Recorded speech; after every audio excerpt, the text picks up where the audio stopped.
اور وہ اعلان فرماتا ہے آج کی رات کہ ہے کوئی بخشش مانگنے والا میں اسے بخش دوں،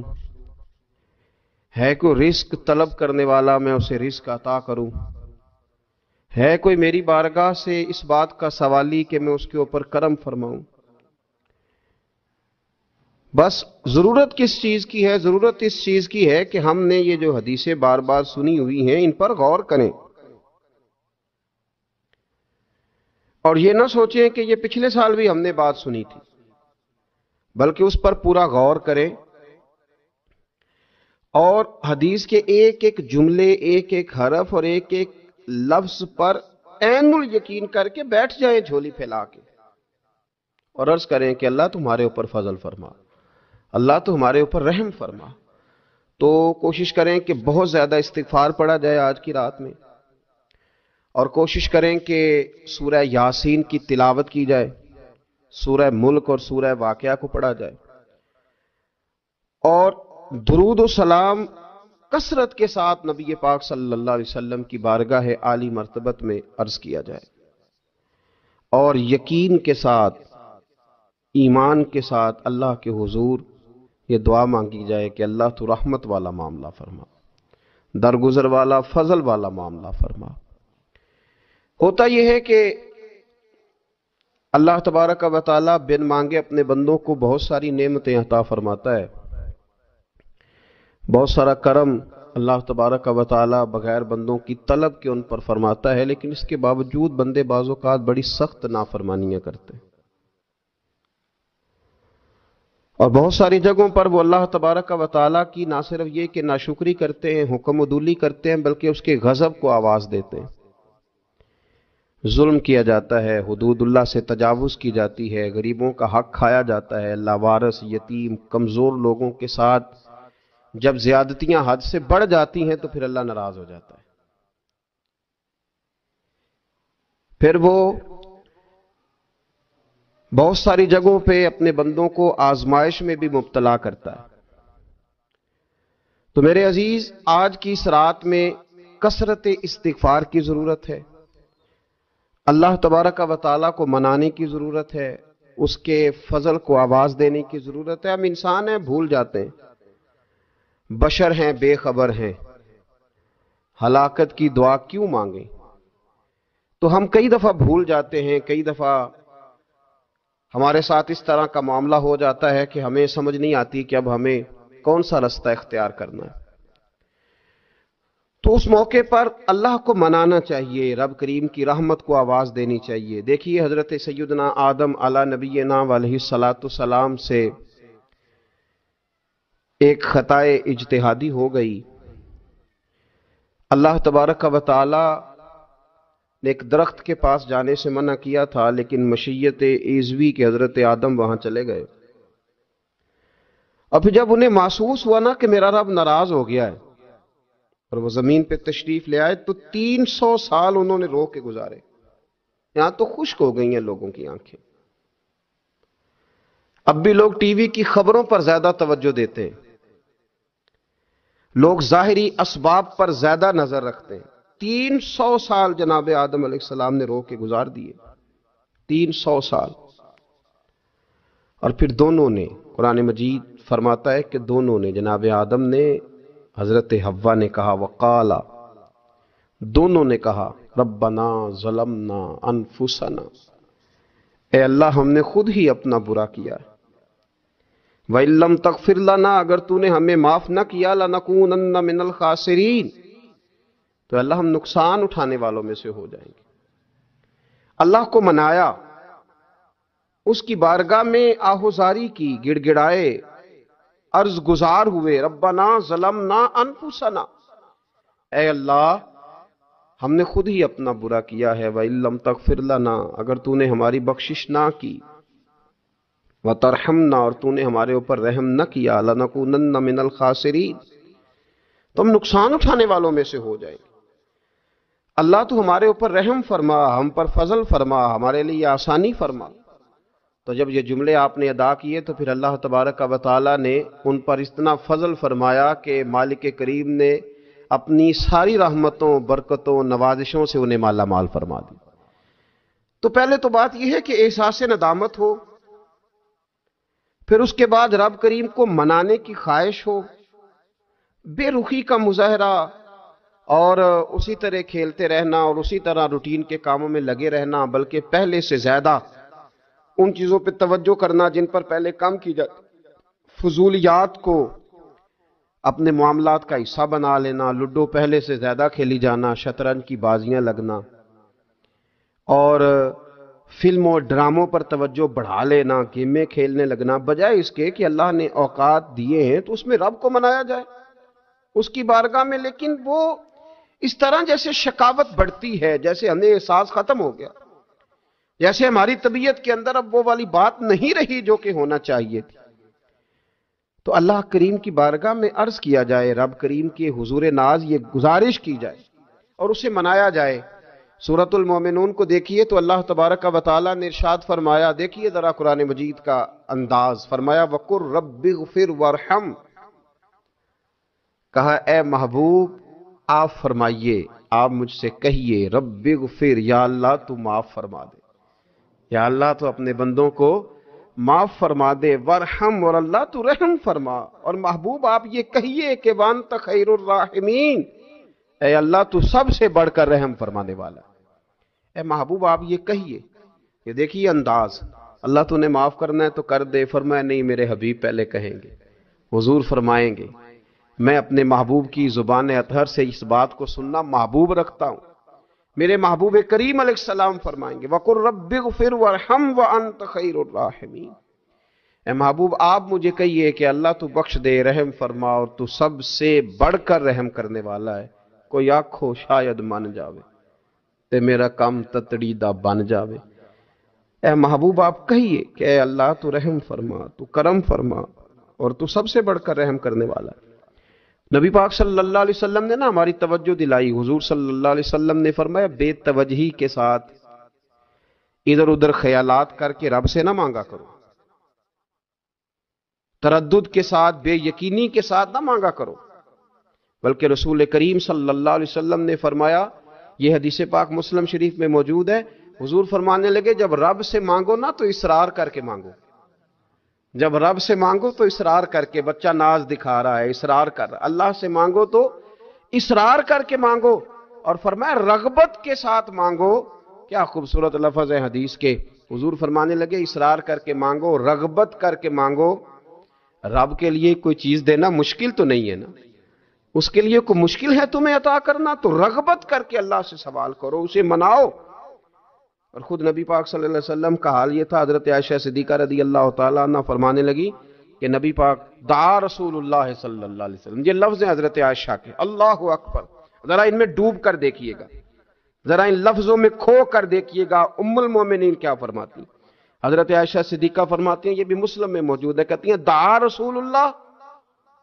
کہتے ہیں نبی پاک نے دعا مانگی، حضور نے دعا مانگی، سبحان اللہ، کیا لفظ ہیں، کیا وجد آفری جملے، کہتے ہیں دعا رسول اللہ، نبی پاک نے دعا مانگی، ثم دعا،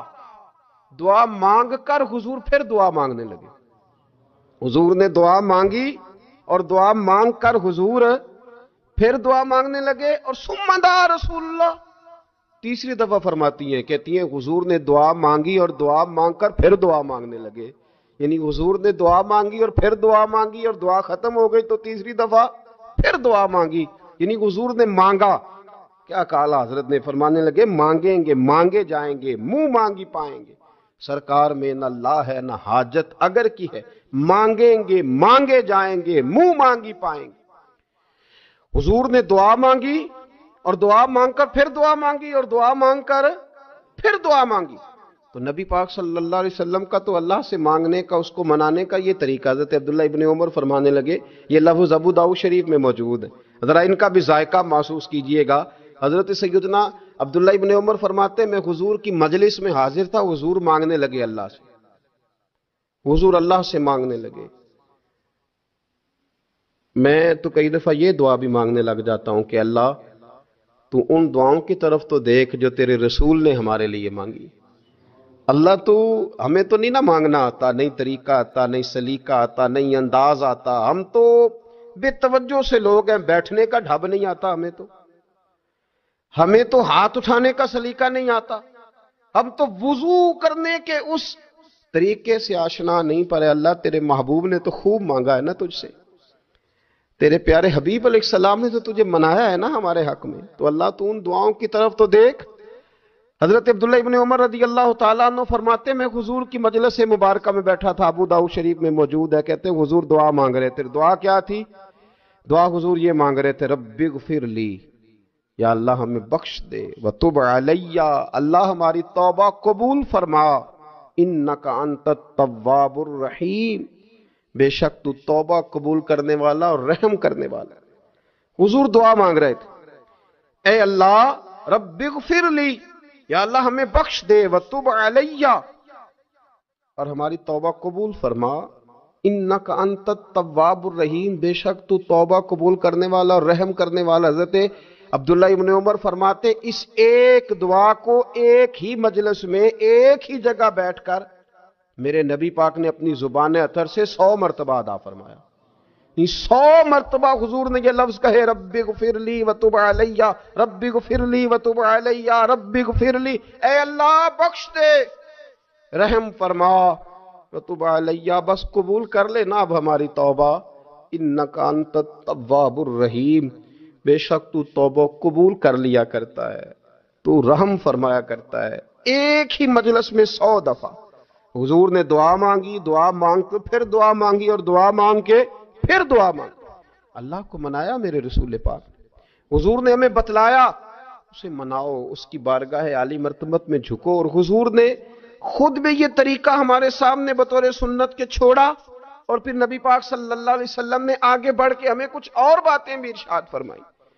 حضور نے ہمیں بتلایا کہ پچھلے لوگ اپنے رب کو کیسے مناتے تھے،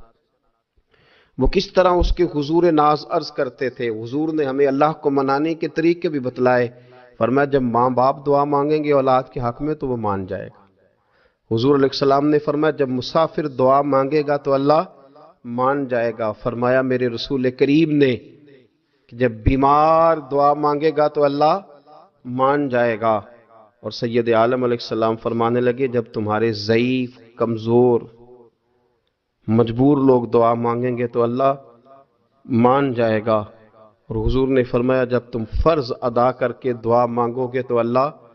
مان جائے گا۔ اور میرے محبوب نے فرمایا جب پچھلی رات اٹھ کے تم اس کے حضور عرض کرو گے تو وہ تمہاری دعاؤں کو قبول کر لے گا، وہ تم مان جائے گا۔ اور حضور نے ہمیں دن بتائے، فرمایا جمعے والے دن مانگنا مان جائے گا، شب قدر کو مانگ لینا مان جائے گا، شب برات میں دعائیں کرنا وہ مان جائے گا، رمضان کی راتوں میں مانگنا مان جائے گا، قرآن پاک کے ختم کے موقع پر دعا کرنا مان جائے گا۔ طریقے بتلائے۔ اب یہ ہے کہ ہم نے تو مانگنا تھا نا اس کی بارگاہ میں، ہم نے تو حاضر ہونا تھا، ہم نے تو جانا تھا، اب ہم نے آگے بڑھنا ہے، اس کے حضور عرض کرنا ہے۔ حضور نے ہمیں بتلایا کہ مومن متقی ہوتا ہے نا، پرہیزگار ہوتا ہے، تو اس نے کچھ نیکیاں بھی کی ہوتی ہیں، جس طرح اسے اپنے گناہوں کا پتہ ہوتا ہے نا، تو اسے پتہ ہوتا ہے کہ نہیں یار فلاں کام میں نے فقط اللہ کی رضا کے لیے کیا ہوا ہے، وہ میرا اور میرے رب کا راز ہے۔ فرمایا جب تم بڑے الجھ جاؤ نا، جب تم بڑی آزمائش میں آ جاؤ، اور جب تم سمجھ لو کہ اب میں بڑی تکلیف میں آ گیا ہوں، تو پھر ایک طریقہ حضور نے ہمیں اور بھی بتلایا مانگنے کا، ایک اور طریقہ بھی بتلایا، اور وہ روایت صحیح مسلم میں موجود ہے۔ راوی حضرت عبداللہ ابن عمر رضی اللہ تعالیٰ، حضور فرماتے ہیں 3 لوگ سفر کر رہے تھے، یہ آپ اندازہ فرمائیے صحیح مسلم کی حدیث ہے، اور ذرا حضور کے سمجھانے کا ایک یہ رنگ بھی ہے اللہ کو منانے کا، ایک یہ انداز بھی ہے اس کی بارگاہ میں گزارشات پیش کرنے کا، یہ بھی ایک طریقہ حضور نے ہمیں بتلایا۔ اگرچہ اپنی نیکیوں کو چھپانا چاہیے، نیکیاں جو چھپی ہوئی ہوتی ہیں وہ قیمتی ہوتی ہیں، وہ قیمتی چیزیں ہوتی ہیں جو لوگوں نے چھپا کر کے رکھی ہوتی ہیں۔ حضرت عبداللہ ابن عمر فرمانے لگے کہ نبی پاک صلی اللہ علیہ وسلم فرماتے ہیں 3 لوگ سفر کر رہے تھے، رستے میں طوفان آ گیا، تیز بارش شروع ہو گئی، تو حضور فرماتے ہیں وہ تینوں بارش سے بچنے کے لیے ایک غار میں چھپ گئے۔ ہم کو پتہ ہے پرانے زمانے کے اندر غاریں ہوتی تھیں، اور لوگ جب سفر کرتے تھے لمبے تو پتھروں اور پہاڑوں کے بیچ میں سے سفر کرتے تھے، وہ غار کے اندر چلے گئے۔ اب چونکہ طوفان بہت زیادہ تھا، جب وہ غار کے اندر چلے گئے تو اللہ کے پیارے حبیب صلی اللہ علیہ وسلم فرماتے ہیں ایک پتھر اوپر سے لڑکتا ہوا آیا اور غار کے منہ کے آگے آ کے اس نے غار کو بند کر دیا. اب اتنا تیز اور اس مضبوطی کے ساتھ وہ پتھر لگا اور اتنا صحیح فٹ ہوا کہ اندر روشنی آنی بھی ختم ہو گئی. اب 3 لوگ ہیں. تھوڑی دیر تو وہ پریشان رہے کہ شاید اب کبھی بچ نہیں سکیں گے، شاید چاروں جانب اندھیرا ہی ہے اور اندھیرا ہی رہے گا، شاید یہاں سے نکلنے کے لیے اب ہمیں کوئی رستہ میسر نہیں آئے گا. وہ پہلے تو پریشان ہوئے، پھر کہنے لگے یار اس طرح کرو،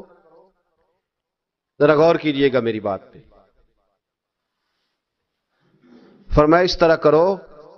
اگر کوئی زندگی میں نیکی کی ہے نا تو ذرا اس نیکی کو یاد تو کرو، اور یاد کر کے اس مالک کے حضور عرض تو کرو،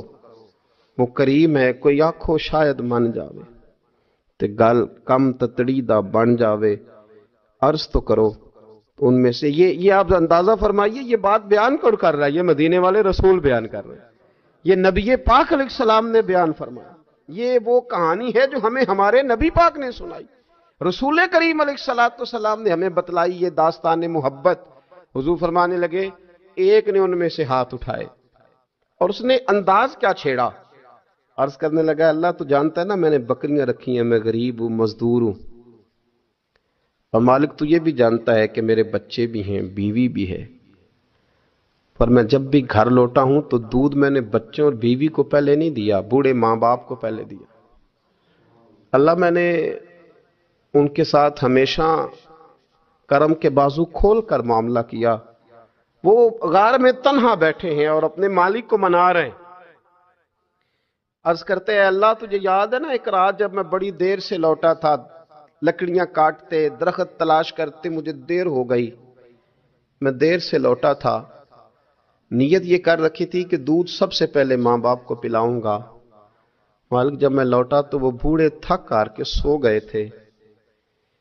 میری بیوی نے مجھے کہا کہ بچوں کو پلا دو، وہ سو گئے. تو میں نے کہا نہیں، میرے ذمے ہے ان بوڑھوں کے دل کو ٹھنڈا کرنا، ان سے پیار کرنا. اللہ بیوی مانگتی رہی، بچے طلب کرتے رہے، میری ٹانگوں میں گھومتے رہے، بار بار آتے رہے، پر میں نے دودھ نہیں پلایا. اے مالک فجر ہو گئی، آفتاب طلوع ہونے کا وقت آ گیا، پر میں نے ماں باپ کے بیدار ہونے کا انتظار کیا. اے اللہ وہ جب اٹھے تو ان کی آنکھوں میں جو میرے لیے دعا تھی اور ان کے سینوں میں جو میرے لیے کرم تھا، اگر تیری بارگاہ میں وہ نیکی قبول ہے تو مالک پھر رحم فرما، نہ اس مشکل سے آسانی عطا فرما. سنو سنو، رسول کریم صلی اللہ علیہ وسلم فرماتے ہیں کہ اس بندے کی دعا مکمل ہوئی تو پتھر تھوڑا سا سرک گیا، اور اتنا سرکا کہ آسمان نظر آنے لگا. جس نے ماں باپ کو منایا ہے، ان سے پیار کیا ہے، پھر یہی بات وسیلہ بن جائے گی رب کے ماننے کا، پھر یہ وسیلہ بنے گی، اللہ اس سے مان جائے گا. پھر رسول کریم صلی اللہ علیہ وسلم فرمانے لگے، دوسرا بولا اور عرض کرنے لگا کہ اے اللہ تو جانتا ہے مجھے اپنے چچا کی بیٹی بھانے لگی تھی، میں اس کی طرف رغبت کرنے لگا تھا، اور میں نے جب اس سے جا کے ارادہ کیا کہ میں تیرا طالب ہوں تو اس نے مجھے کہا کہ پہلے 100 دینار لاؤ بانا. تو اللہ میں نے مشقت کر کے 100 دینار جمع کیے، اور جب میں پوری طرح اس پر حاوی ہو گیا، وہ میرے قبضے میں آ گئی اور گناہ کا میں نے ارادہ کر لیا، تو اس عورت کے منہ سے ایک جملہ نکلا کہ اللہ سے ڈر. اے مالک وہ میرے قبضے میں تھی، اے اللہ میں گناہ پر قادر تھا، میں چاہتا تو گناہ کر لیتا، لیکن جب اس نے تیرا نام لے کے کہا نا کہ اللہ سے ڈر، اللہ میں ڈر گیا، میں اسے چھوڑ کے آ گیا. اگر تجھے یہ بات پسند ہے تو پھر نکال دینا اس مشکل سے، پھر کر دینا کرم. اللہ میری بھی تو چڑھتی جوانی تھی نا، میں بھی تو سب کچھ کر سکتا تھا، پر تیرے لیے، تیری خاطر میں لذت گناہ سے باز رہا، تو اللہ تو رحمت فرما دے. حضور فرماتے ہیں اس کی دعا مکمل ہوئی تھی کہ پتھر تھوڑا اور سرک گیا. پھر تیسرا بولا اور اس نے بول کے کہا اے اللہ ایک مزدور کو، ایک دیہڑی دار کو، ایک غریب کو میں نے کام پہ رکھا ہوا تھا، یہ تیرا اور میرا راز ہے اللہ، وہ مزدور وہ دیہڑی دار میرے پاس کام پہ لگا تھا، کچھ چاول میں نے اس کی اجرت مقرر کر دی کہ تو کام مکمل کرے گا تو میں تجھے دوں گا۔ اور جب اجرت لینے کا وقت آیا تو وہ بگڑ کر ناراض ہو کر چلا گیا، میں اسے ڈھونڈتا رہا، وہ مجھے ملا نہیں۔ میں نے اس کے چاولوں کی قیمت کاروبار میں انویسٹ کر دی، اس کا تھوڑا سا سرمایہ پر میں نے کھایا نہیں۔ پھر وہ اس سے میں کاروبار کرتا رہا اور اتنا کاروبار کیا کہ بہت ساری گائیں اور ان کے چرواہے تیار ہو گئے۔ وہ سالوں کے بعد لوٹا، میں نے اس غریب کا مال کھایا نہیں بلکہ بڑھایا، محفوظ کر کے رکھا۔ وہ سالوں کے بعد لوٹا اور کہنے لگا میرا مال، تو میں نے کہا وہ ساری گائیں تیری ہے، وہ چرواہا تیرا ہے، یہ سارا کچھ تیرا ہے۔ تو کہنے لگا تو مجھ سے مذاق کرتا ہے، میں غریب کہاں اور گاؤں اتنی بڑی گائیں کہاں، تو مذاق کرتا ہے۔ تو میں نے کہا مذاق نہیں، میں نے اپنے رب سے ڈر کے تیرے مال کی حفاظت کی، یہ تیرا ہے۔ اے اللہ میں کھا بھی تو سکتا تھا نا، پر تجھ سے ڈر کر میں نے وہ سارا محفوظ رکھا۔ اللہ اگر تجھے میری یہ ادا پسند ہے تو پھر آج مان جانا، آج راضی ہو جا۔ اللہ کے رسول فرماتے ہیں اس کی دعا مکمل ہوئی تھی کہ پتھر لڑکا اور ان کے لیے رستہ بن گیا، وہ باہر آ گئے۔ تو حضور نے ہمیں بتلایا کہ وہ تمہاری نیکیاں جو چھپی ہوئی ہیں، وہ تمہاری نیکیاں جو تم نے خالص اللہ کی رضا کے لیے کی ہیں، ان نیکیوں، ان اعمال کا وسیلہ بھی تمہارے رب کے ماننے کا ذریعہ بن جائے گا۔ اس کو منایا جائے، اس کی حضور حاضری دی جائے، اس سے بخشش کا سوال کیا جائے، اس کی بارگاہ میں یہ گزارش کی جائے کہ اللہ غریبوں، مجبوروں، کمزوروں اور ان لوگوں کے صدقے جو اللہ رستہ دیکھ رہے ہیں کہ رستہ کب کھلے گا، جو تیری بارگاہ کرم کے سوالی ہیں، ان کے صدقے تو رحم فرما، تو کرم فرما۔ تو میرے عزیز، ایک اور بات جو اللہ کو منانے کے لیے ہمیں ہمارے پیارے رسول صلی اللہ تعالی علیہ وسلم نے بتلائی کہ جب انسان بہت زیادہ عاجزی کرتا ہے نا، بہت زیادہ عاجزی، تو پھر بھی اللہ مان جاتا ہے۔ جب وہ اس کے حضور بہت عجز کا اظہار کرتا ہے، بہت زیادہ عجز کا اظہار کرتا ہے، وہ ڈر جاتا ہے اس سے۔ وَلِمَنْ خَافَ مَقَامَ رَبِّهِ جَنَّتَانِ، فرمایا جو میرے سامنے کھڑے ہونے سے ڈرے گا میں اسے 2 جنتیں عطا کروں گا۔ حضرت بابا فرید الدین مسعود گنج شکر بابا صاحب رحمت اللہ علیہ فرماتے ہیں کہ ایک نیک نوجوان تھا، دن کو روزہ رکھتا، رات کو نماز پڑھتا، پر اللہ سے ڈرتا پھر بھی بہت ہی زیادہ تھا، بڑا ہی ڈرتا تھا۔ موت کا وقت آیا تو ماں ہی تھی بس اس کی، تو ماں سے کہنے لگا اماں تو میری ماں ہے، میرے ساتھ 3 وعدے تو کر۔ اس نے کہا پتر تو بتا، آخری ہجکی لے رہا ہے اور اس غریبنی ماں سے تو وعدہ لے رہا ہے، بتا کیا وعدہ ہے؟ عرض کرنے لگا اماں جب میں مر جاؤں نا تو میرے گلے میں رسی ڈال کے تو مجھے گھمانا گھر کے صحن میں، اور لوگوں کو کہنا جو رب کی نافرمانی کرے اس کا یہی حال ہوتا ہے۔ یہ اعلان کرنا جو اللہ کے نافرمان ہوں ان کا یہی اشر کیا جانا چاہیے۔ اور اماں پھر دوسرا وعدہ کر، میرا رات کو جنازہ اٹھایا جائے، میں نہیں چاہتا کہ کسی کے منہ سے یہ لفظ نکل جائیں کہ وہ دیکھو اللہ کا نافرمان جا رہا، رات کو میرا جنازہ اٹھانا۔ اور اماں تیسرا میرے ساتھ وعدہ کر کہ لوگ مجھے دفن کر کے آ جائیں گے تو میری قبر پہ چلی جائے گی، عمل میرے پاس کوئی نہیں، پر مجھے لگتا ہے ماں کے قدموں کی برکت سے عرش کا مالک بھی رحم فرمائے گا۔ اماں تو وعدہ کر کہ میرے ساتھ وعدہ کر۔ بابا صاحب رحمت اللہ علیہ فرمانے لگے کہ بوڑھی ماں نے وعدہ کر لیا۔ کہا بیٹے ٹھیک ہے، اگر تیری یہی ضد ہے تو میں تیار ہوں۔ پھر اس نے کلمہ شہادت پڑھا، اس نوجوان کی روح پرواز کر گئی۔ بوڑھی ماں نے رسی منگائی تو وَلِمَنْ خَافَ مَقَامَ رَبِّهِ جَنَّتَانِ، جو ڈر جائے، اس نے تو کہا تھا نا کہ رسی ڈال کے گھمانا اور کہنا یہ اللہ کا نافرمان ہے، اس کا یہی اشر ہونا چاہیے تھا۔ لیکن جب ماں گلے میں رسی ڈالنے لگی تو گھر کے ہر کونے سے آواز آنے لگی، خبردار یہ رب کا دوست ہے، اللہ کے دوستوں کے ساتھ اس طرح کا معاملہ نہ کیا جائے، اسے چھوڑ دیا جائے۔ اور کہا تمہیں کچھ بھی اور کرنے کی ضرورت نہیں ہے، یہ تو رب کا دوست ہے اور رب کی بارگاہ میں حاضر ہو گیا۔ کچھ کوئی بندہ کہے گا کہ یہ تو ایک بابا فرید کا سنایا ہوا واقعہ ہے، سنیے، بخاری میں حدیث ہے، نبی پاک صلی اللہ علیہ وسلم نے فرمایا، حضرت ابو ہریرہ رضی اللہ تعالیٰ عنہ راوی ہیں، حضور فرماتے ہیں ایک شخص مرنے لگا تو اپنے بچوں سے کہنے لگا کہ میں جب مر جاؤں تو مجھے جلا دینا، اور پھر میرے جلے ہوئے وجود کو پیس دینا، پھر مجھے ہوا میں اڑا دینا، پتر مجھے اڑا دینا، مجھے بڑا ڈر لگتا ہے، اگر رب نے مجھ سے حساب پوچھا تو میں قابل نہیں ہوں، اڑا دینا مجھے ہواؤں میں، اگر اس نے مجھ سے عذاب لیا تو حساب لیا تو بڑا سخت حساب لے گا۔ حضور فرماتے ہیں، بخاری میں موجود ہے، اس کے بچوں نے اسی طرح کیا،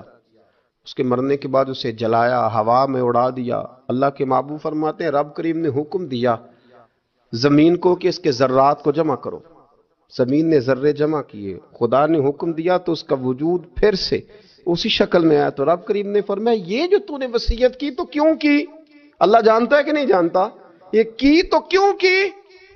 تو رو پڑا، کہنے لگا اللہ میرے اندر تو طاقت نہیں تھی تیرے سامنے کھڑا ہو کے حساب دے سکوں،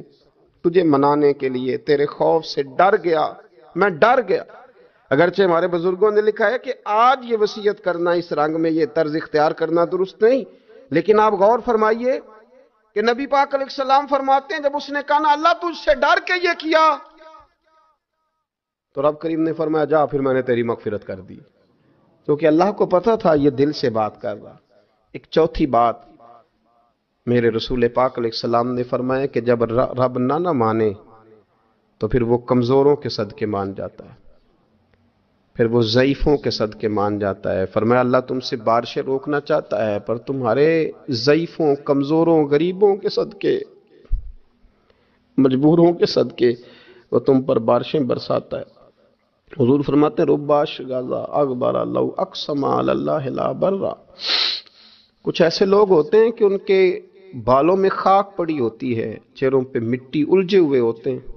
لیکن اگر وہ اللہ پہ قسم کھا لیں تو اللہ ان کی قسم بھی پوری کر دیتا ہے، قسم بھی۔ حضرت عبداللہ ابن مبارک فرماتے ہیں، ابن قدامہ نے لکھا ہے، فرماتے ہیں بارش نہیں ہوتی تھی مکے میں، قحط پڑ گیا تو سب لوگ مسجد الحرام سے باہر کھلی جگہ میں نکلے دعا کرنے کے لیے، سب اپنی اپنی دعائیں کر رہے تھے، تو میں تھوڑا باہر ہوا تو اچانک ایک غلام آیا، کالا سیاہ رنگ،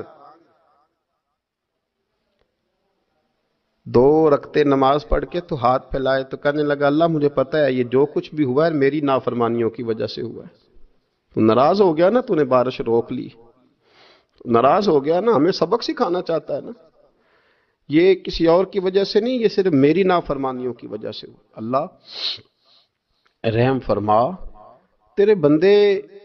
تھوڑی سی بھی سختی برداشت کرنے کی طاقت نہیں رکھتے، کمزور ہیں، ڈر جاتے، غلام ہے، دعائیں مانگ رہا۔ حضرت عبداللہ ابن مبارک فرماتے ہیں اس نے چہرے پہ ہاتھ پھیرے تو کالی گھٹائیں چھا گئی، بارش ہونے لگی، میں اس کے پیچھے گیا، اس کا گھر ڈھونڈ آیا، تعقب کیا، پیچھا کیا، گھر میں نے تلاش کر لیا، اور گھر کو تلاش کر کے جب میں واپس آیا تو میں نے حضرت فضیل بن عیاض سے ذکر کیا تو کہنے لگے کسی طریقے سے اسے حاصل کرو۔